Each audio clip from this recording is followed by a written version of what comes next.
నమస్కారం. Welcome to Jasper Chronicles. రైతుల చలో ఢిల్లీ దానికి సంబంధించిన లేటెస్ట్ అప్డేట్స్ ఏమున్నాయి చూద్దాం.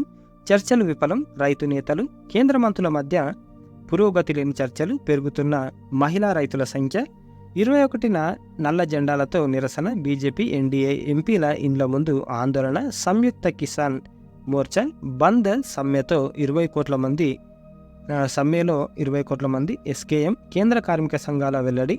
ఇకపోతే మళ్లీ విఫలం, రైతు నేతలు కేంద్ర మంత్రుల మధ్య ఇట్లయింది.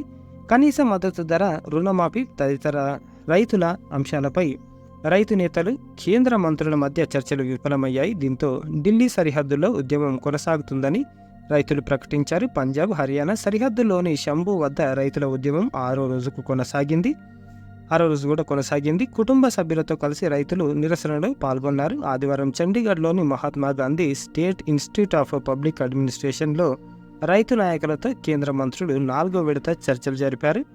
కాకపోతే ఆ చర్చల్లో రైతు నేతలు, కిసాన్ మజ్దూర్ మోర్చా వీళ్ళు కేంద్ర మంత్రులు పాల్గొన్నారు. కాకపోతే అంతకుముందు కేంద్ర మంత్రులు పంజాబ్ సీఎం హోటల్లో భేటీ అయి రైతు ఆందోళనపై చర్చించారు. సమావేశానికి వీళ్ళందరూ కుటుంబాలతో రైతుల నిరసన, కుటుంబ సభ్యులతో కలిసి రైతులు ఆదివారం ఆందోళనలో పాల్గొన్నారు. ఢిల్లీలోని ఇక్కడ సంఖ్య రోజు రోజుకు పెరుగుతుంది. భోజన ఏర్పాట్లలో కూడా సహకరించుకుంటున్నారు.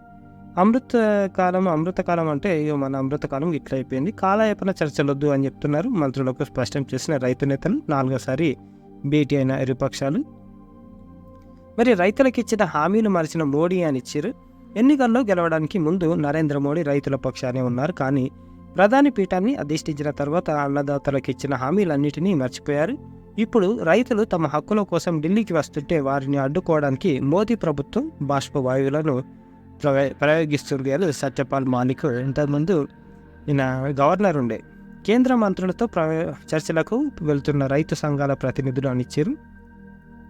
కొనసాగుతున్న ఢిల్లీ చలో ఆందోళనలు. మరి వీళ్ళు ఏం కోరుకుంటున్నారో అంటే ఇక మరోసారి ఉద్యమంలో పాల్గొన్న రైతులపై పెట్టిన కేసులు ఎత్తివేత, కనీస మద్దతు ధర, స్వామినాథన్ కమిటీ సిఫారసుల మేరకు రైతు కూలీలకు పెన్షన్, పంట రుణాల మాఫీ, ఇతర డిమాండ్లతో రైతు సంఘాలు ఢిల్లీ చలో పేరుతో నిరసనలు 6వ రోజుకు చేరాయి, ఇంకా కొనసాగుతున్నాయి అని ఇచ్చారు. అన్నదాతల సమస్యలపై అలసత్వం ఎందుకు, ఆ 3 పంటలకే మద్దతు ధరలు పరిమితం, ఆర్థికంగా నష్టపోతున్న ఇతర రైతులు అని ఇచ్చారు. అయితే మరి ప్రభుత్వ సేకరణ ఎప్పుడు అంటే మెల్లిగా తీసుకుంటారు. మరి ప్రభుత్వం ఏం చెప్తుంది అంటే మేము రైతులకు అన్ని విధాల న్యాయం చేస్తున్నాము అని చెప్తున్నారు. కాకపోతే ఇవి అన్ని పంటలకు వర్తింపజేయాలి, కొన్ని పంటలకే కాదు అన్ని పంటలకు ఎంఎస్పీని వర్తింపజేస్తే వాతావరణానికి అనుకూలించే పంటలనే రైతులు పండిస్తారు. దీనివల్ల కొన్ని పంటల ఉత్పత్తులు నిల్వలు పేరుకుపోవడాన్ని నివారించవచ్చు. కొన్ని పంట ఉత్పత్తులను పెద్ద ఎత్తున నిల్వ చేయాల్సిన అవసరం ఉండదు. దేశంలో చమురు గింజల సరఫరా తక్కువగా ఉన్నందున ఆ పంటల ఉత్పత్తిని పెంచుకోవచ్చు. కొన్ని పంట ఉత్పత్తులను దిగుమతి చేసుకోవాల్సిన అవసరం ఉండదు అని చెప్తున్నారు. స్వామినాథన్ రికమెండేషన్స్పై నోటిఫికేషన్, కేంద్ర మంత్రులతో చర్చల్లో రైతుల డిమాండ్ అధ్యయనానికి కేంద్రం అనుకూలమని ఇచ్చారు. ఇకపోతే మళ్ళీ మేమే దేశానికి మేలే, వికసిత భారత్ కోసమే నా తపన, ఈ లక్ష్యాన్ని చేరుకోవాలంటే భారీ మెజార్టీతో నెగ్గాలి అని ఇచ్చారు. జూలై తర్వాత పర్యటనలు, విదేశాలు నన్ను ఆహ్వానిస్తున్నాయి, 3వసారి అధికారంపై ప్రపంచానికి నమ్మకం ఉందన్న ప్రధాని మోడీ.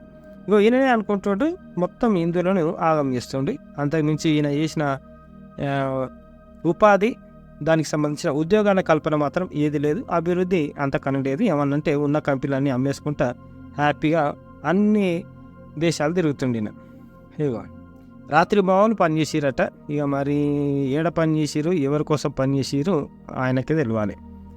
యువత, మహిళలు రేపులు కూడా ఉన్నాయి. పేదల కళలను సాకారం చేయడానికి 10 ఏళ్ల పాటు రాత్రి భావాలు పనిచేసినాం, ఎన్నో సమస్యలు పరిష్కరించాం. అయోధ్యలో రామ మందిరం ఇదొకటే, దీన్ని అడ్డం పెట్టుకొని ఇప్పుడు ఓట్లు అడుగుతారు. కర్తార్పూర్ నడవ తెరించడం, ఆర్టికల్ 370 రద్దు చేసినాం. ఇప్పుడు జమ్మూ కాశ్మీర్ల పరిస్థితి చూస్తే తెలుస్తుంది. చట్టసభల్లో మహిళలకు రిజర్వేషన్ కల్పించడం, కాకపోతే అది ఇప్పుడు ఇంప్లిమెంటేషన్ లేదు. ఇంకో 10 సంవత్సరాల తర్వాత ముమ్మారు తలాక్ రద్దు చేసినాం. మన చరిత్రను అర్థం చేసుకోవడంతో పాటు సరిదిద్దాం. అభివృద్ధి చెందిన దేశంగా భారత్ను నిలబెట్టడం ప్రతిపక్షాలకు సాధ్యం కాదు. ఈ పని చేయగలిగేది భాజపా ప్రభుత్వం. రైట్, మీరే చేస్తారు.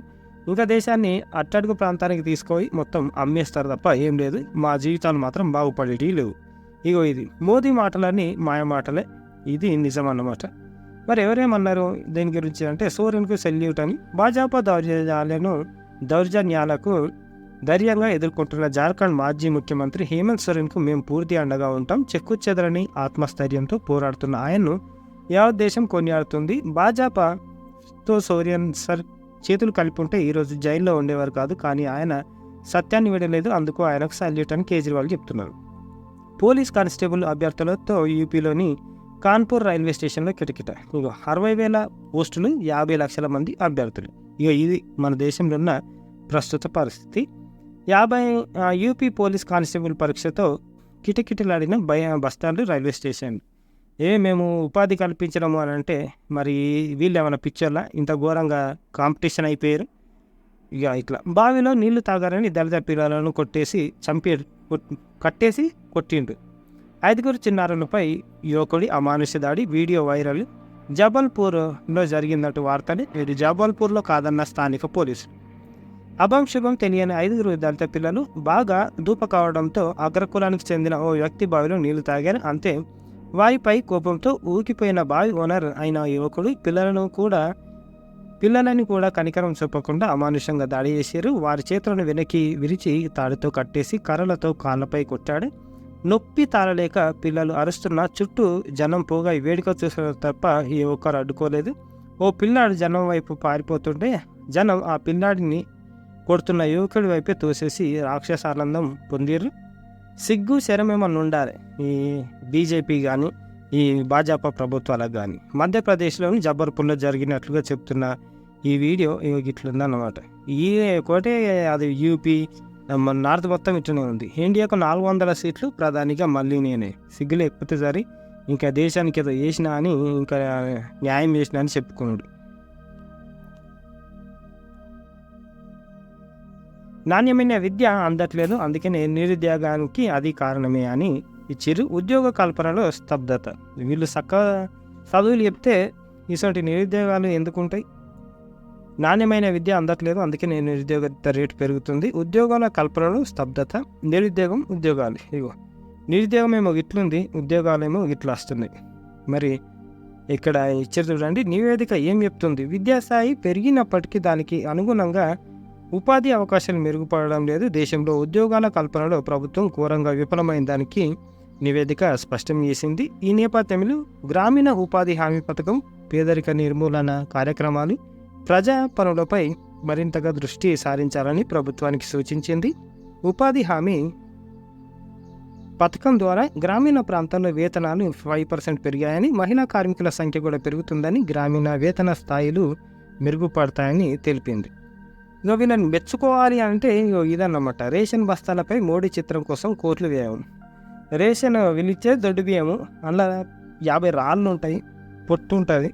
ఇక దానికి గరీబ్ కళ్యాణ్ యోజన అని మళ్ళీ ఇంకో 5 సంవత్సరాలు ఇస్తారంట. సన్న బియ్యం ఇవ్వాలి, లేదు దొడ్డు బియ్యం ఇచ్చినా నీట్గా ఉన్న రైస్ ఇస్తే బాగుంటుంది. దానికోసం ఇట్లా ఫోటో పెట్టి ఇస్తారన్నమాట. దానికి కోట్లు వ్యయం చేసి ఒక్కో బ్యాగు 109.30 పైసలు. కేరళ దీనికి ఒప్పుకోలేదు. కాకపోతే ఇగో కోవిడ్ వ్యాక్సినేషన్ సర్టిఫికేట్పై ప్రధాని ఫోటోను ముద్రించడం ప్రపంచవ్యాప్తంగా చర్చనీయాంశమైన సంగతి తెలిసిందే. ఇజ్జత్ తీసుకుంటారు వీళ్ళే. డ్రోన్ల లక్ష్యం రైతుల నిరసన మాత్రమే కాదు, టీఆర్ గ్యాస్ షెల్ల వినియోగం కూడా అన్నదాతల నిరసనలో భద్రతా దళాల తీరు. ఇక్కడికి వెళ్ళి నన్ను చంపుతారు అన్నమాట. మళ్ళీ అన్నది అధికారం మీదే అధికారం ఉంటుంది, మమ్మల్ని ఎటు కాకుండా చేస్తారు ఖచ్చితంగా. రామ్ మందిర్ కట్టిరు కాబట్టి ఇక దాన్ని అడ్డం పెట్టుకొని అది చేస్తారు. ఈ కేవైసీ ఉంటేనే కిసాన్ సమ్మాన్. తప్పులు సరి చేసుకునేందుకు అధికారులను సంప్రదించాలి. మొబైల్ ఫోన్లను రైతులు సరి చేసుకునే అవకాశం. కరీంనగర్ వ్యవసాయ అధికారి ప్రియదర్శిని. ఇక నుంచి ఈ కేవైసీ ఉంటేనే ప్రధానమంత్రి కిసాన్ సమ్మాన్ నిధి వర్తిస్తుందన్నది. లేని రైతులకి ఈ పథకం కింద లబ్ధి చేకూరదని, వెంటనే ఈ ప్రక్రియ చేపట్టాలని ఒక ప్రకటనలో తెలిపారు. ఈ పథకంలో లబ్ధిదారులైన రైతులు తమ స్టేటస్ తెలుసుకునేందుకు pmkisan.gov.in ఫార్మర్ కార్నర్లో తెలుసుకోవచ్చు. ఈ కేవైసీ లేనట్లయితే వెంటనే చేయించుకోవాలి. ఇది ఉంటే వచ్చే విడత కింద ఎకరాకు 2000 చొప్పున జమ అవుతుందని చెప్పారు. ఇప్పటికే ఈ కేవైసీ పూర్తి చేసుకుంటే ఎలాంటి ఇబ్బంది లేదు. చేసుకోకపోతే మాత్రం చేసుకోవాలి, లేకపోతే 2000 అమౌంట్ పడవు. గుర్తుపెట్టుకోండి రైతులు. చేతులు ఎత్తేసిన మోదీ ప్రభుత్వం. ఉద్యోగ కల్పనలో స్తబ్దత. తైవాన్ ఇజ్రాయెల్తో ఒప్పందాలు. కార్మికులకు తరలించేందుకు ప్రయత్నాలు. లక్నో ఐఐఎం వెల్లడి. ఇంకా ఇదన్నమాట. మరి ఏం చేస్తాం చెప్పారు ఇక్కడికి వెళ్ళి. మరి వీళ్ళు అంత బేరోజుగారు ఇస్తున్నాము అని అంటే తైవాన్ ఇజ్రాయెల్ తోటి ఒప్పందం ఎందుకు చేసుకుంటారు? తాండవిస్తున్న నిరుద్యోగం. ఇదన్నమాట. రైతులకు న్యాయం వేయాలి. దేశంలో నిరుద్యోగిత అనేది లేకుండా వేయాలి. అప్పుడే మనం బాగుపడతాం. ఇసోంటలను మళ్ళీ ఎన్నుకుంటే మన జీవితాలు మాత్రం బాగుపడవు. బీజేపీకి మాత్రం ఓటేయద్దు, జర మర్చిపోకూరు. ఇది ఈ రోజుకి సంబంధించిన ఆర్టికల్స్. లైక్ చేయండి, షేర్ చేయండి, సబ్స్క్రైబ్ చేయండి. థ్యాంక్ యూ, ధన్యవాదాలు.